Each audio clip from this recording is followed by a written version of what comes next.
I find this week to be more exhausting than the Super Bowl because this is more work. Super Bowl, yes, it's reporting, it's the game, it's exciting, sure.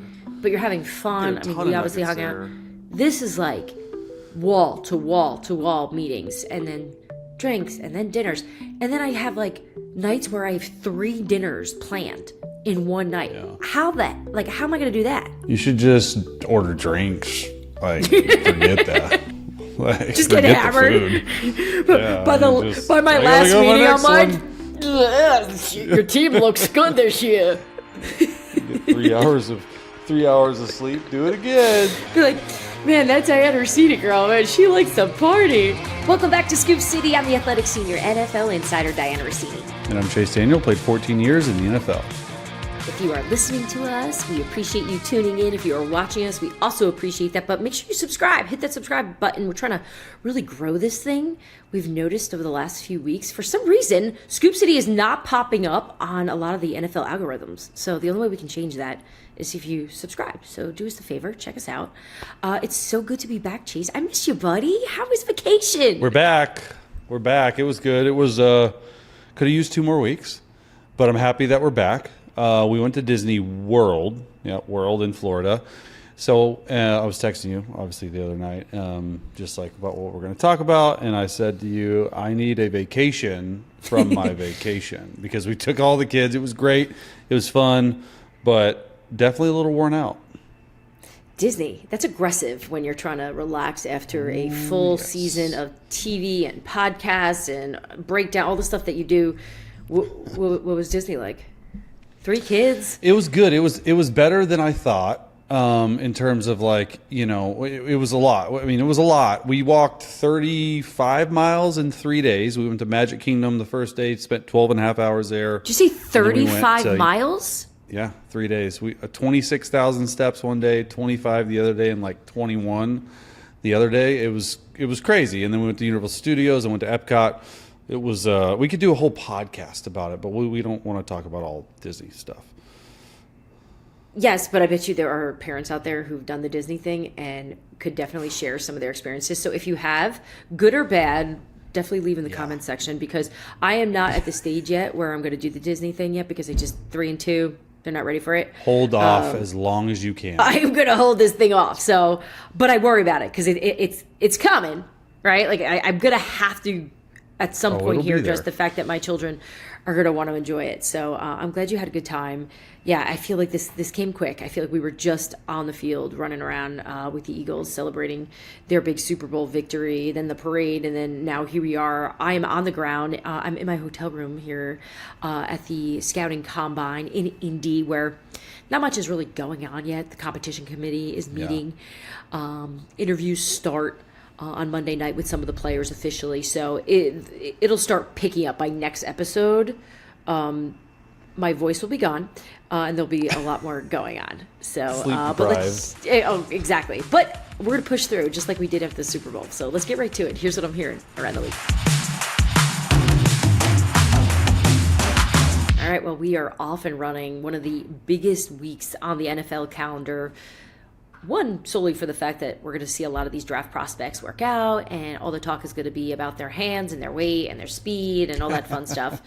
But let's get to it. We all know what the reality is of the NFL Combine. It's all about the chatter that's going on around the league, and this thing is in full force. The talk right now is the quarterback market, the veteran quarterbacks, the free agent quarterbacks, and Matthew Stafford is leading the way. It's not even close. He is all the buzz in Indy. As you know, the next few days we're going to see a lot of contract extensions get done. This isn't the most robust free agency market. This is the most robust. I feel like draft. this free agency class is not great. Yeah, it doesn't have like a lot of those superstar names like we've seen in the past. So I'm expecting to see some deals, some extensions get done. I'm interested to see what Kansas City does.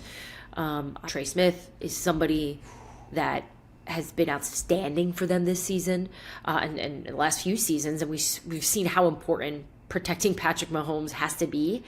And Chase, if you asked me, even just the day before the Super Bowl, like, tell me where Trey Smith's going to go, I probably would have picked it. I probably would have said New England, or I would have picked a team that I know needs an offensive line. But from what I can gather, Kansas City's making it a priority to try to keep him. Oh, So really? I think, Not tagging him, try to get a long-term deal? I think they're going to try to get a long-term deal done with him. I think they're going to try to make every effort. Wow. So we'll see if they're going to be able That's to actually get huge that news done. because that's like the crown gem of the free agency class, in my opinion. Yeah, he's definitely one of the top 5 players who's Crown you know jewel. set to Yeah, I hit just said it free wrong agency. again. No, you said it right, crown jewel. I said crown gem. See, we have a problem saying things on this podcast. Crown jewel. I want someone at some point on this show to just cut So bad. all the errors of our sayings and just put them all together. So like the stupidity meter is just like off the charts. They're so bad. But here's the problem. I didn't even hear your stupidity because we're both stupid. Dude, that falls on you. That falls yeah. on you. It totally does. Brett Veach is not stupid though, obviously, because he knows the reason why one of the reasons why this team lost in the Super Bowl against the Eagles. They could not handle what was coming at them, right? They just got obviously steamrolled by this Eagles D. So protecting Patrick Mahomes again, right? We're gonna have to do this again, like we saw after their loss to Tampa. So we'll see some of these extensions get done, but really, like we said, the story is the quarterback market once again. As we know, there's tons of thirsty teams out there that are looking for a quarterback, and we've got Matthew Stafford. So let me just set the stage for where we're at. Okay, so Matthew Stafford's been given permission from the Rams to go talk with other teams to figure out what his value is. What teams would be willing to pay for him if the Rams were going to trade him and he would get a new deal. So what would that look like? Well, Matthew Stafford's looking for, over $50 million a year. We're talking 2 years, up to $110 million deal. He wants to get paid, right? And Can he 37 get that? years old. Well, you sound like the Rams. And I think that's what is in play here. I think the Rams are sitting there going, okay, we've been paying you a lot of money over the years. Last year it got close, right? Remember we talked about it on the show a lot where things were getting a little dicey between both sides, between Stafford and the Rams with ironing out this deal. They were able to figure it out right in the nick of time, even when other teams are kind of interested in Stafford. The Minnesota Vikings, remember, they were kind of swirling a little, trying to find out what was going on there. But the Rams, they figured it out. They essentially pushed it ahead to where we're at now. And now Matthew wants to be paid. And the Rams are daring him, basically, saying, go see if there's a team out there that is going to pay you the number that you're looking for. Do you think what they're doing is the right way to play this? I mean, disrespecting a top 5 quarterback like that, I don't think that's the right way to go about it. Not sure about their relationship. I know I can imagine that Matthew's a little pissed off about maybe last year not getting the extension done until right before training camp, right after training camp, and all that stuff. Like, it just seems that the Rams don't want to pay top dollar for a top guy. Even though he's 37, he can play 3 more good years, maybe 2, let's say 2 more good years. And I think he's a Hall of Fame quarterback. So if a guy like, here's where I come from, Dianna. If a guy like Tua and a guy like Trevor Lawrence is making over $50 million a year, why can't Matthew Stafford get paid for being a top 5 quarterback and clearly much better than those 2 guys? So I don't necessarily like the way they're handling it. I think, now you tell me if I'm wrong, but I think right here the Rams have all the leverage, because if you're Matthew Stafford, right, where are you going to go? You're not going to go to some bad team. You're not going to go to the Saints who's in a rebuild. You're not going to go, I know this whole thing about Chad Hall, his brother-in-law, Kelly Stafford's brother, is in the Giants, and he's not going to the Giants. I can't, at least me, I can't imagine that. He's not going to go to the Steelers and play outside. The dude's only played for indoor teams. The only team that makes sense if the Rams don't work is the Vikings. I like the Vikings. He was with Kevin O'Connell for his Super Bowl year. Kevin O'Connell was the OC. And I just can't imagine. I mean, do I think Matthew Stafford's worth 50? Yes. Should he get it? Yes. Will a team pay it? You tell me a team that he wants to go to that's going to pay it. Right? It's the Vikings, the Steelers. I can't imagine the Vikings would do it, and you have J.J. McCarthy sitting behind or ready, waiting in the wings, right? Like, if Kevin O'Connell, here's the thing. If Kevin O'Connell can do what he did last year with Sam Darnold, okay, and everyone on a $10 million deal, you don't think he can do it with J.J. McCarthy? Like, we're not giving him enough credit in this whole situation too. So it's one of those things where it's just like, what gives? How dug in is Matthew Stafford? How underappreciated does he feel? Only he knows. I mean, it's a crazy situation. Look, the Giants are desperate, right? We know New York is desperate. And when I say desperate, Joe Shane and Brian Daboll are. Okay, the leash is short. That's not us saying it. That's the owner, right? John Mara is very open. We have we've talked 1 about it on year the to show. win. They have to figure out an answer. And I could see from their perspective why drafting a young quarterback is risky. How do you know what's going to hit?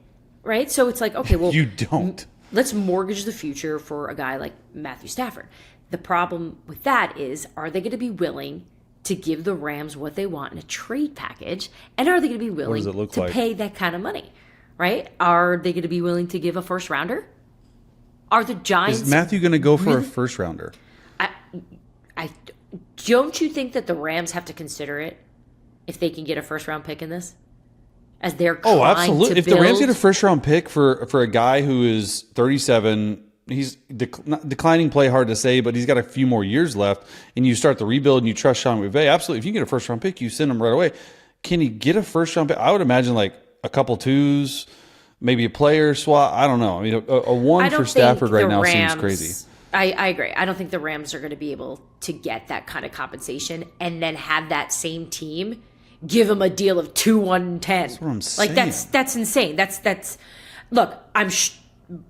Matthew Stafford wants that. I'm sure. I mean, he doesn't care what the Rams get back. I'm sure, but I just don't see a world where that is the reality. So the buzz, like this, feels big.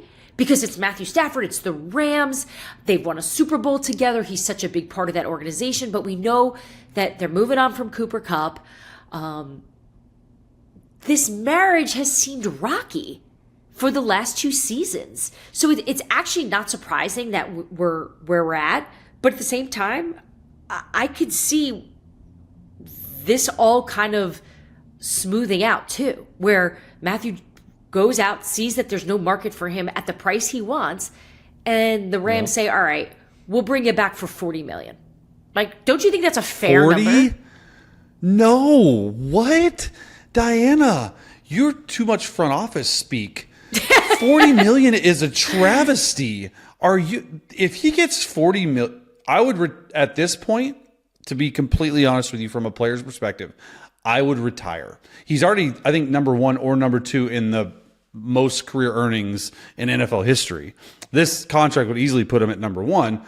If you're offering $40 million, at some point you got to be like, hold up. Trevor Lawrence is making 53. Tua's making that much money. Dak's making $60 million. I am 10 times better than these. I'm a dog. I'm a warrior. Like, no. Like, it just depends on, I would just feel so disrespected if I was Stafford if they offered me a $40 million deal. Look, here's what I know. The Rams are comfortable with Jimmy Garoppolo. So Jimmy will be a free agent. I expect them to sign Jimmy. You say that so nonchalantly. Jimmy Garoppolo, they're comfortable with Jimmy G?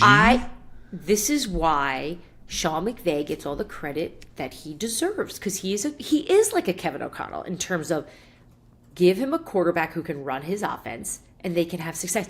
By the way, this is not me. I'm not picking a side here. I'm just telling you how I it's don't agree. seen, I know. Right? Like, I don't agree with. Yeah, I know you're not. I'm just reacting to like. I can tell you the Rams feel good about Jimmy G. They do, and I don't think this is a leverage play. I don't think this is them daring Matthew to walk. What has he proven? What has Jimmy G proven to the Rams though? That's what like. They've seen enough from him in the offseason, in practice, to feel comfortable.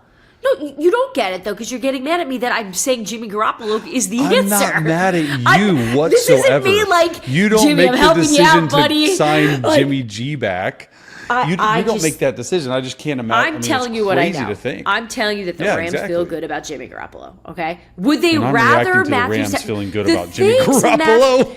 The things Matthew Stafford does for this team is it's almost difficult to explain. That's how comfortable Sean 100%. McVay is with him. It's the way whenever you talk about Sean Payton and Drew Brees, whenever you and I have had those discussions about, there's just the little things that you don't have to explain, that they just know. It's well-oiled. They operate well together. That's the relationship McVay and Stafford have. So this would be a gigantic loss, right? But right now things are tangy, right? They have got to iron this out if, they want to. I mean, they don't have to do anything, I guess, but I have a hard time believing Matthew Stafford's going to get the contract he wants and the Rams are going to get the compensation they want.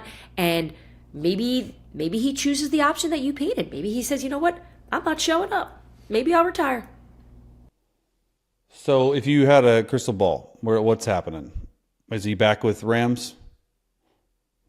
Yeah, I don't think Minnesota is going to dive in on this. To me, I'm with you. I think the best situation for Matthew Stafford is to go to Minnesota and play with Kevin O'Connell. I don't think that's going to happen. So what is that? What's left for? Then the Rams have to consider maybe bringing Aaron Rodgers on, right? Aaron wants to play for Sean McVay. I was just about to ask you, what about Aaron? I think that's a potential situation. Why wouldn't that be? That makes sense, right? They can roll with that's crazy. They can either bring on Jimmy, Aaron Rodgers. They kind of have their pick here. You know what I would like to see before we move on? I would love to see. I feel like you're so mad, you quarterback lover. You're so mad that Matthew's not getting paid his worth. And I get it. He's from Dallas. Okay, us Dallas guys got to stick together. Same draft class. What do you? All right, you asked me. You give me your crystal ball. What do you think? I just don't think, based on what I was saying, I don't think there's any teams out there that will not. And you hit it. You hit it right on. Not only give up the trade compensation, just say it's 2-2s, just for whatever, and then pay him $100 million. That's just a hefty haul for a guy like Matthew Stafford. My thing is, even if, and I know you're at the scouting combine, even if the Rams re-sign Matthew Stafford, I think the Rams should absolutely go all in on one of these younger quarterbacks, drafting a guy like this year. If I'm absolutely. If I'm a guy like Jackson Dart, who needs a year or two to learn, but has a really high upside and a really high ceiling, the guy from Ole Miss, who I think is going to rocket up boards here in the next month or so, I put him with Sean McVay. Let Sean McVay have a rookie quarterback to sort of group. I think that would make a ton of sense. Look, if I'm the Rams, I'm just continuing to build through this draft. Maybe get a weapon. Maybe keep adding to the defense. And then wait for the next draft for Arch Manning. That's the quarterback you want to go get. How are the Rams going to... Rams aren't going to be that bad to be drafting that high. Well, maybe they're going to Drew Aller, too, a lot of picks to move on up. F them picks is what Les needs. F them picks, baby. F them picks. Apparently, the way I'm reporting this story, I'm like, F Matthew Stafford. That is not how I feel about this. I don't view that. I'm just reacting to you telling me the news. Look, I just can't believe it. This is getting tons of attention, but I do think this will be one of those stories where we look back on and we may have gone a little crazy on it because we're coming off Super Bowl. Just hearing that Matthew Stafford's allowed to talk to other teams. It sounds like an open marriage. Which open marriage works out, right? Who's like, hey, go do that and come back to me? None, right? So we'll see how they'll be able to figure this out. That's what I'm going to be watching closely is how do you fix this, right? Because you've gone out pretty far here. So, you mentioned Aaron Rodgers and Chase, I got to tell you, I'm trying to find some interested teams that would want to bring Rodgers in. And I don't think he has a very robust market. Look, this isn't Aaron Rodgers 2 years ago where I think there would have been a lot of teams in on him. This isn't Aaron Rodgers 5 years ago where everyone would have been on him. I just think coming off the New York chapter, I think the injury is still part of this. And he's getting older. These are all fair reasons. He is not the same player. So I'm curious to see what he's even going to do. I believe he still wants to play. I do believe he'd want to play for the Rams. I just, at this moment right now, at the end of February, there's no one team that I'm hearing that is in the market locked in on Rodgers. So that's interesting because when he said that quote, he said, "Hey, I want to go to a team that wants me." Okay, and I want to go to a team that's good. Well, of the quarterback needy teams, we just talked about it. Who are the good quarterback needy teams? The Vikings, the Steelers, and maybe the Rams? Okay, I can't imagine Kevin O'Connell signing this guy. Okay, I just maybe I'm wrong. And the Steelers and Mike Tomlin, you think that's going to work out? Aaron Rodgers needs protection. That Steelers offensive line was awful last year. That ain't working out. My thing is, and I got some good insight actually from James Jones today on our show, who played with Aaron for a long time. He told me, he said, you know what? I've never seen, because the interview for Aaron Rodgers from TMZ was after the gym. He was working out. He's like, I've never, ever, ever seen Aaron Rodgers start working out this early. He's like, I've never seen that. So maybe it's a change in mindset for him, knowing, hey, I got to get to work. I got to just fit in where I can get in if I want to play another year. This game has sort of passed me by. Not physically, right? Because he did some good things down the stretch, actually. But that being said, all these teams, does he want to go to the Giants and be part of a bad team? Does he want to go be a part of the Raiders? No, it's like, first of all, it's a 1-year rental. Like, I can't imagine he's going to play more than one more year. And at what point, if you're saying his market's not robust, are you begging, hey, please take me, please take me? Where does the pride come in? And you say, hey, you know what? I'm just going to retire. Like, let me just retire, right? I know. I don't want it to end this way for him. I don't want it to be no one invited him to the party. It might be better, though. But, yeah, the last memory we have of him is in a Jets uniform with the way that went. Like, there's been a lot of really good quarterbacks who are at the end of their career, change teams, and it hasn't ended well, right? I don't think it's going to have anything to do with his legacy. I agree with you.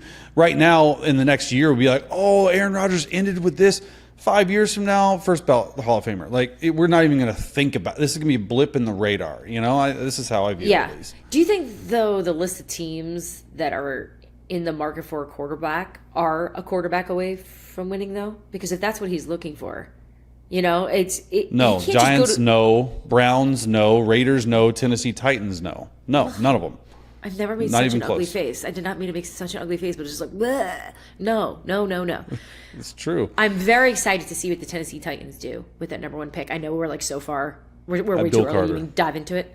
That's what you're saying not right now. going to pass on Abdul Carter. Is that what you're saying right now? I will. It's either him or Cam Ward, and I can't imagine they pass. Abdul Carter is like, at least what early is generational.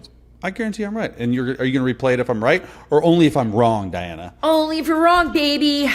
Still to come. We've got lots more to chat about. So the San Francisco 49ers, we know that their owner, Jed York, spoke recently about being really committed to getting this Brock Purdy deal done, the way we've been reporting it the last few weeks. But where are we at with that?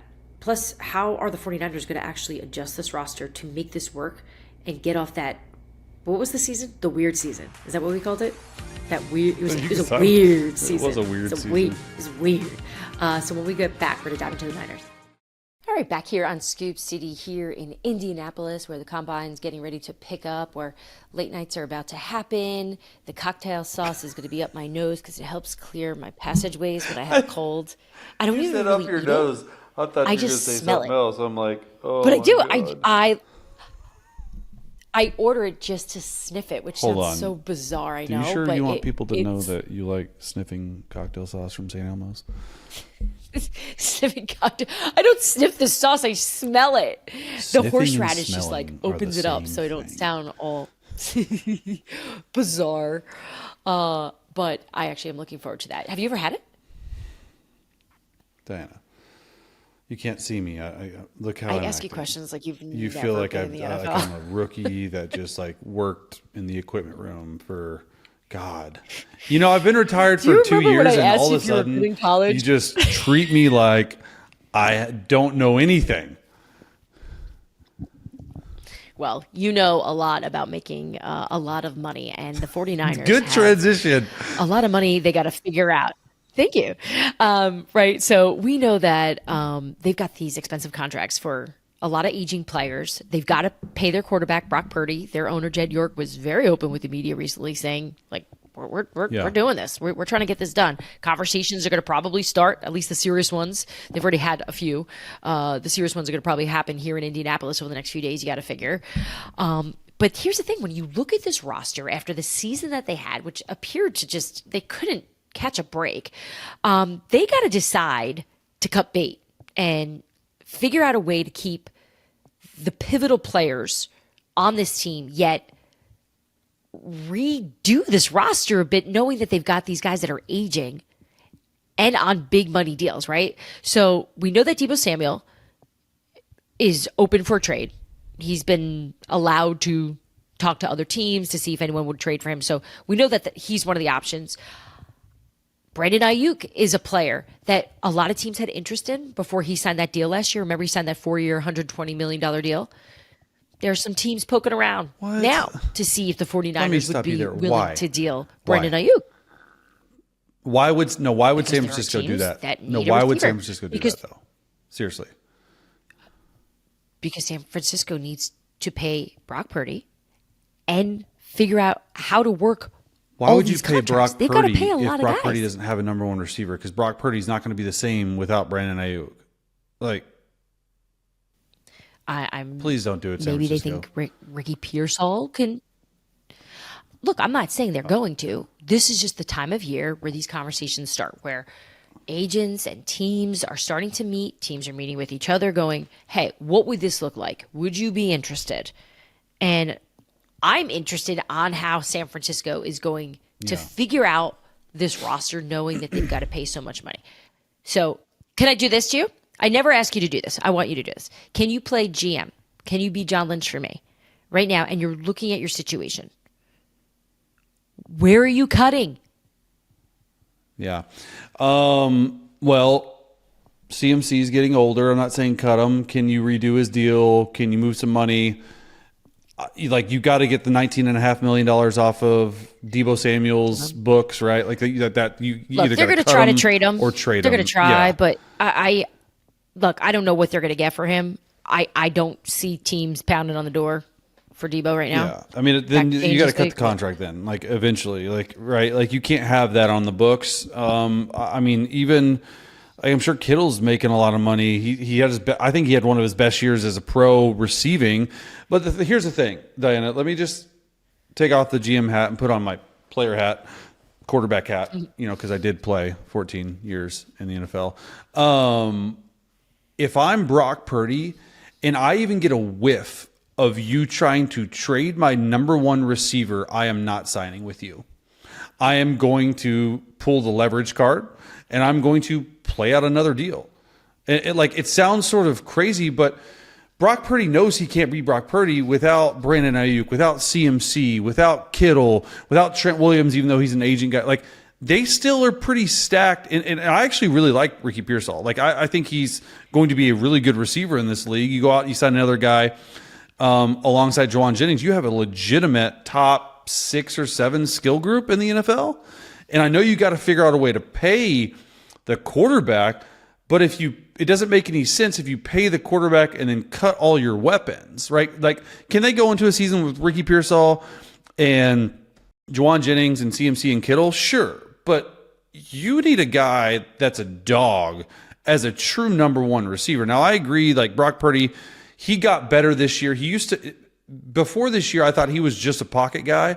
He's moving around more in the pocket than I've ever seen him move. And I think that's a good thing, because I think that's what these top tier quarterbacks are doing in the NFL. They're not just 1, 2, 3 ball gone. It's 1, 2, 3. Let me buy some time. Let me get these guys to get open a little bit more. And I think, Purdy's definitely going to be the guy. It's just like, where does it fit? Does Purdy take a little bit extra? Like 55, 56, 57, or can you get it done for 51, 52, 53 in the ways of Tua and Trevor, like we were saying? I think it all just depends on like how much he's willing to take. You can always maneuver the cap, right? Like, you can always figure it out, and you might have to push it down the wayside, and you might have to pay the bill later down, but I can't imagine a world where you want to get rid of your good players. I had a meeting with an NFL agent this morning, and he said, I listen to Scoop City sometimes. You got to do me a favor. I said, what's that? He said, you got to stop obsessing over the cap. You freak out about the cap. So it's not real. So stop doing that. Yeah.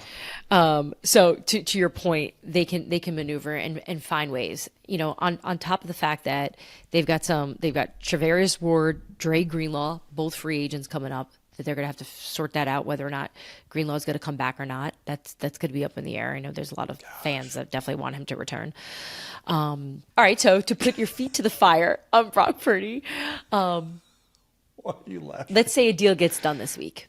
What do you think the number? What do This you think week. Wait, this week? Yeah, let's just say they knock it out. I don't think they're going to run into a lot of problems. I do not forecast this being Brock one seems of like a these reasonable guy. these situations where he's trying to break the bank. I don't think the Niners are going to undervalue him. I think they're going to probably be able to meet at a reasonable number. So there are those, though, that argue that he should reset the market because that's what the market is. I don't think he's going to reset the market. I don't think so either. So if you had to put my feet to the what, Diana? Feet to the fire. Okay.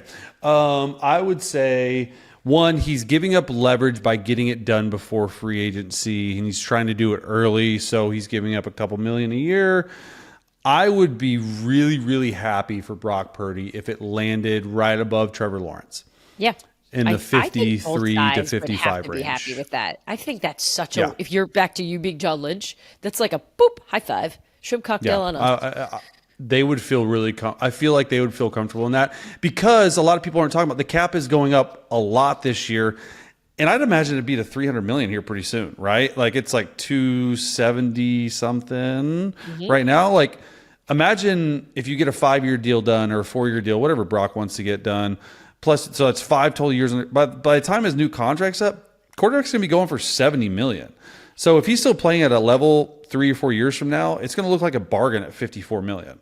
Oh yeah, and here's the thing: I don't see them having any issues either. They're all together in Cabo. Did you see them on Instagram at George Kittle's Football for Change event? They're living the life, man. They're just having fun, hanging out together on boats players, man, I swear, enjoying the beach. Things that you need to be doing soon, my friend, instead of Disney. I don't know what you were thinking. We're going to take a short break, but when we get back, we're talking about the latest trade possibilities, right? So that's like another conversation that's going to be had here in Indianapolis. Myles Garrett, Micah Parsons. Ooh. Big names here. We'll be right back. All right, so we know there will be tons of conversations about these upcoming free agents, the draft, all the chatter, and we've got these trades that are just kind of hanging over our heads as well. We know that the Myles Garrett had asked for a trade, and the Micah Parsons trade, the idea of that, it won't go away, right? I just feel like this is the topic we keep going back to every single week. Micah and the Cowboys haven't had any conversations on their deal. Are you surprised by that? No. Am I surprised by that? No. Right? This is Dallas. They do all their deals late. They never go early on this stuff. And they've been very transparent that they want Micah back, that they want Micah to be part of the future. So it's really going to come down to whether or not they're going to feel aggressive to get a move on this. But is there a reason to do it now, Chase? That's when I'm looking at this big picture. Why would the Dallas Cowboys get a deal done right now at this point in February? They shouldn't. They don't need to. And just the longer they wait, the more leverage they have.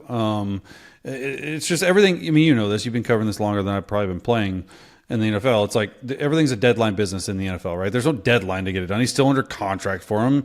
Now, I agree the longer you wait, if you wait a year, which I can't imagine they will, the price is only going to go up.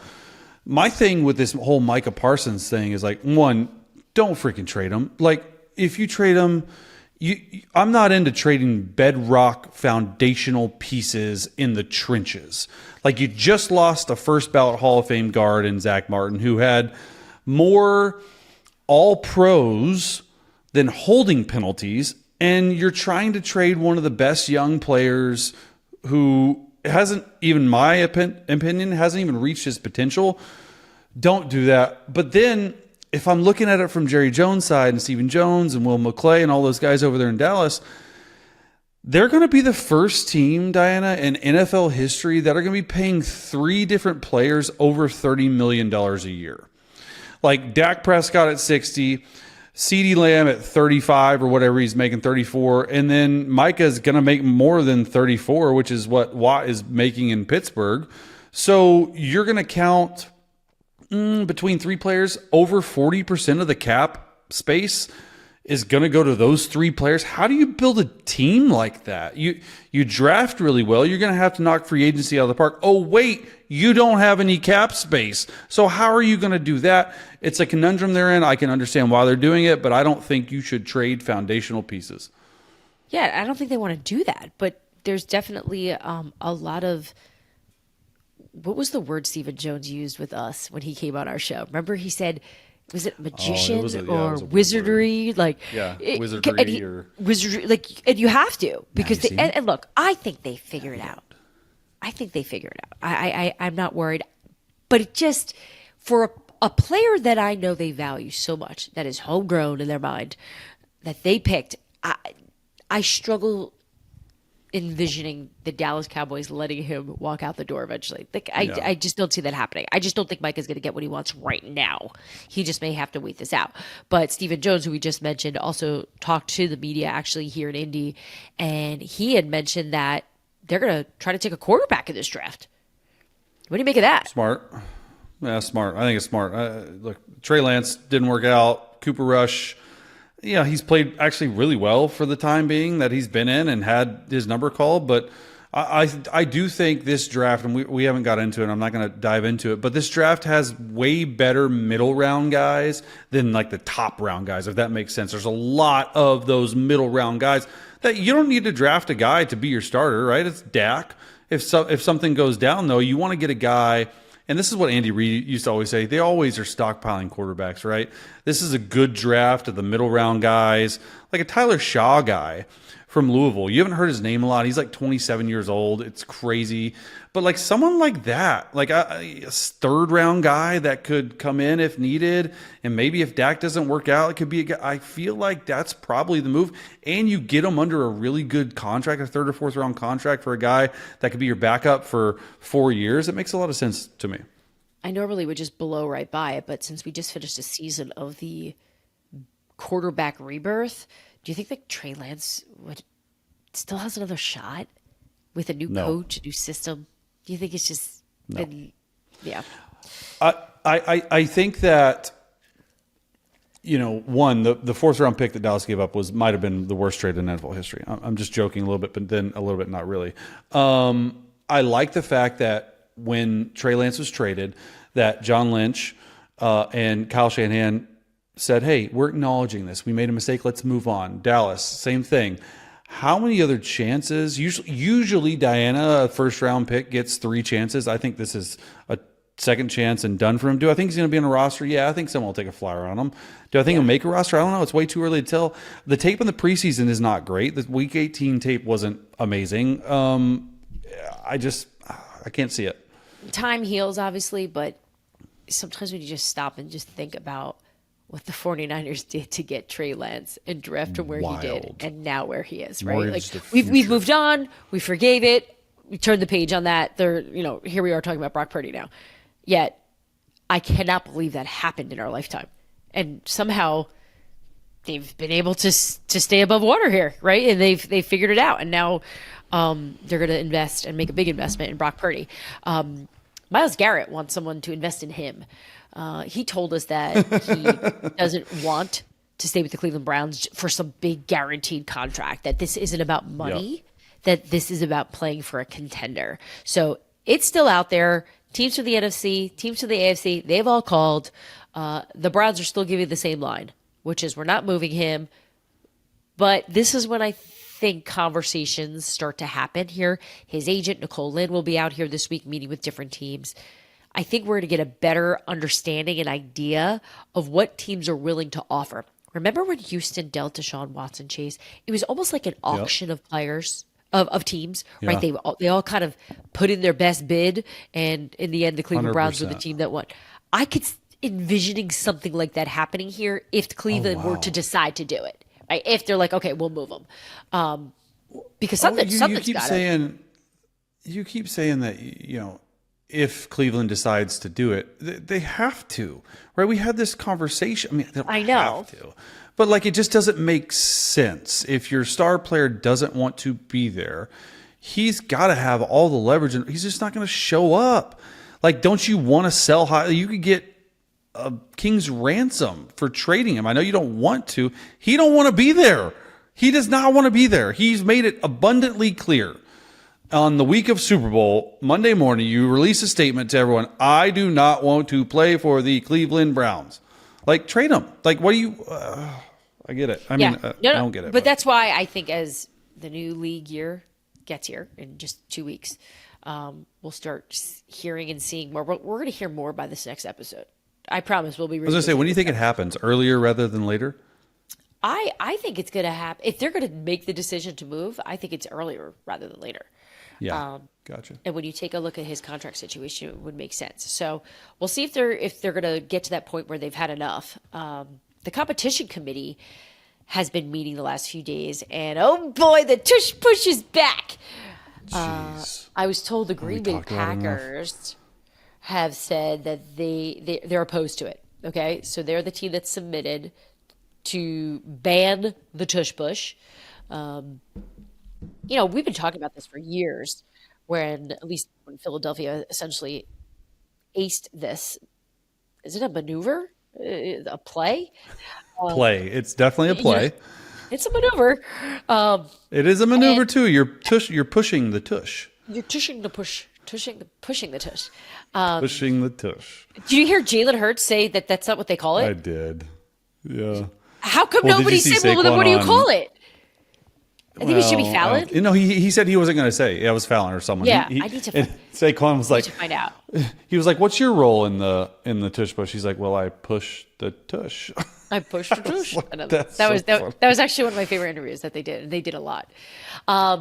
Look, I think a lot of teams have that attitude that if we can't do it, we think it's ugly and we want it out of here. And I know that there's people in the competition committee who are against it. So we'll see. I have a hard time believing that this is going to pass. I think there's enough people who get it at this point. I don't get it because there's zero injury data. Are you for it or against it?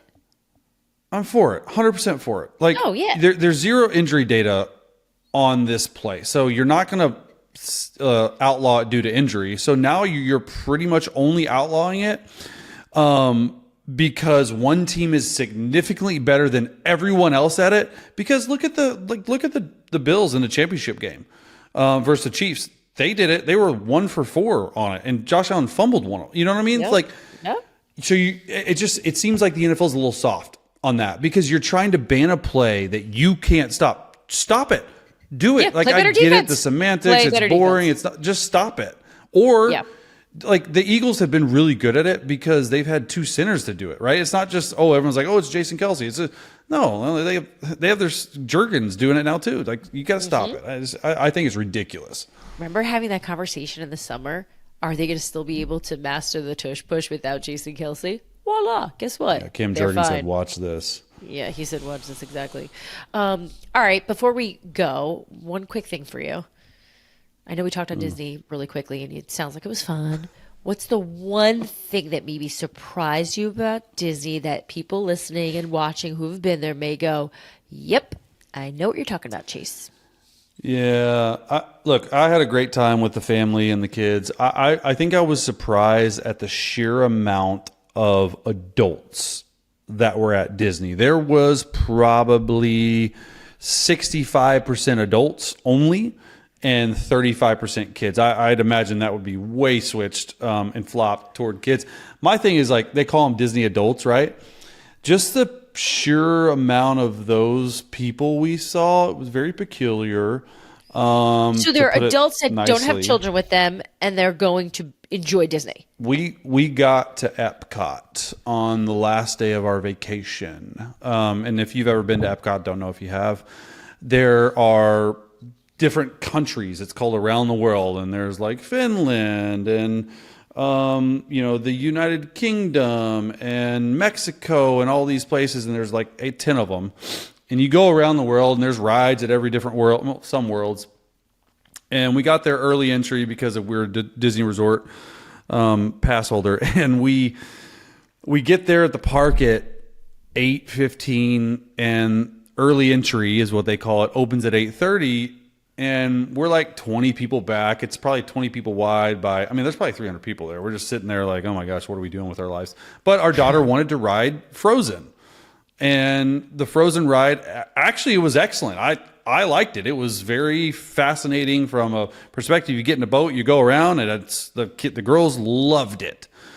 But I look around in this line to then you have to walk a long way, and there's 95% adults. And I'm trying to get my daughters on my head, trying to walk as fast as I can so they can be the first ones in line.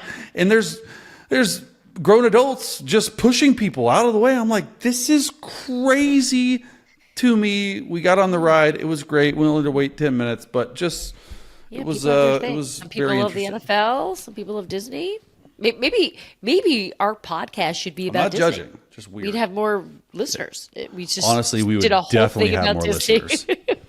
Did you meet We any would scoopers definitely at have more Disney? Any listeners. scoopers come up to you? No, a lot of Missouri fans though. A lot of University of Missouri fans. Weird. Oh, it's not weird. I've been around you. It is almost frightening how many people come up to you because of Mizzou. I've been dealing with a weird amount of fan mail, and it's not because anybody likes me. That's not it at all. But remember when I told you that I got the trading card? Remember I got like the Tops did the trading card with me on it, which was really cool. Wait, and what? You didn't tell me that. I didn't tell you that? Yeah, I have a trading card, which is so cool. They asked me to do it. I'm like, of course I'll do That's it. amazing. I didn't know there was this whole world. Oh my gosh, a fan recently wrote me a letter to say, hey, can you sign this? By the way, your card is worth more than Chase Daniels. I swear to God. I was not expecting you to like, go there is there. no- Honestly, it probably swear, is. I just remembered.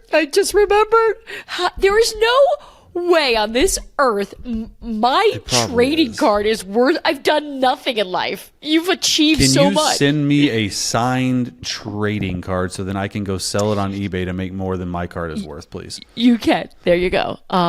Either way, it's a very rabid fan base of traders. They love their cards, and I know this probably surprises you because you know I'm always doing too many things at once. I sign every one of them. All right, that'll do it for us here in Scoop City. Thanks for hanging out with us. I'm going to be in Indy the rest of the week. Check out our newsletter. Subscribe. It's free. The Scoop City newsletter pops in your mailbox every morning. Chase, I know you read it. It's the best way to basically find out everything that's happening in the NFL on top of all the little news and nuggets that I've been collecting every single day. So that'll do it for us here at the Combine. Chase, I will see you soon, and I'll see you guys next time. Bye, guys. Tag me next time. Thanks for tuning into Scoop City. If you want to hear more, make sure you like and subscribe. We drop our new episodes every Tuesday and Friday.